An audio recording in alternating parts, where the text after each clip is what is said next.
నేను ఆయనకి ఎంత గాఢాభిమానిని అంటే, కోడలు దిద్దిన కాపురం ఆయన 100వ చిత్రం కదండి, 100వ చిత్రం, 200ల చిత్రం. కోడలు దిద్దిన కాపురం 200ల చిత్రం. అప్పటికి నేను చిన్నకురాండి.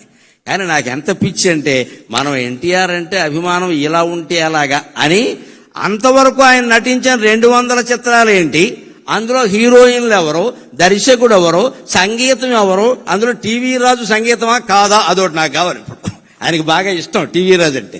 టీవీ రాజు గారి సంగీతమా కాదా, ఇలా ఒక పట్టిక తయారు చేసి 200 పెద్ద బాటనీ రికార్డు, సైన్స్ రికార్డు లాగా 200 సినిమాలది.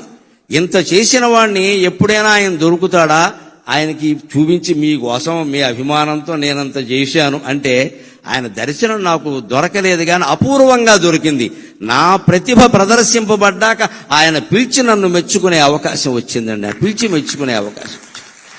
ఎంఫిల్లో 87వ సంవత్సరంలో నేను సర్వప్రథమ స్థానం సాధించాక, చేకూరు రామారావు గారిని ప్రొఫెసర్ ఉండేవారు అప్పుడు, మహానుభావుడు, ఇప్పుడు కీర్తిశేషుడు. ఆయన, ఏమయ్యా గరికిపాటి, నీకు తెలియదు, చిన్న కొరాడవి, రాష్ట్రం మొత్తం మీద ఫస్ట్ ప్రైజ్ వచ్చిందయ్యా, తెలుగు విశ్వవిద్యాలయానికి మొదటి బ్యాచ్, మొదటి విద్యార్థి నువ్వే వినాయకుడివి అన్నాడు ఆయన.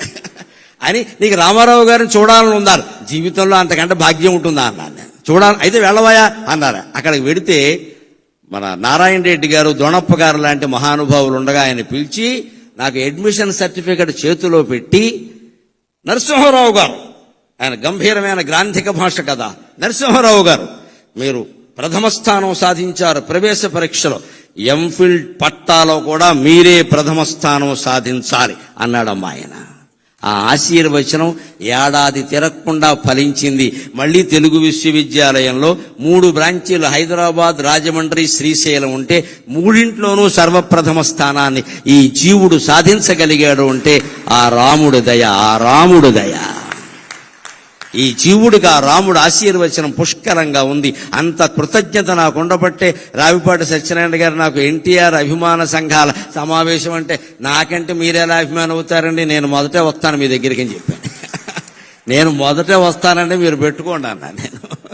అంతటా ఆశీర్వచనం అలా ఫలించిందండి. మళ్ళీ ఆయనకి ఎంత జ్ఞాపక శక్తి అంటే, నారాయణ రెడ్డి గారు ఉండగా వేదిక మీద 89 సెప్టెంబర్ 6ని ఆయన ముఖ్యమంత్రిగా ఉండగా, నారాయణ రెడ్డి గారు వీసీగా ఉండగా, ఆయన పక్క నుండి నా మెడలో బంగారు పథకం వేస్తూ, నరసింహారావు గారు 1.5 క్రితం మీరు అన్నమాట నిలబెట్టుకున్నారు అన్నాడు ఆయన. 1.5 క్రితమే మీతో అన్నాను నేను, మీరు ప్రథమ స్థానం వస్తారని. ఆ ప్రకారం చేశారు, సంతోషం. అంతటి జ్ఞాపక శక్తి ఆ మహానుభావుడికి. ఆ రకంగా నేను అనేక రకాల ఆయన అభినందనలు కాదు, అనుగ్రహాన్ని పొందగలిగాను నిజం చెప్పాలి అంటే.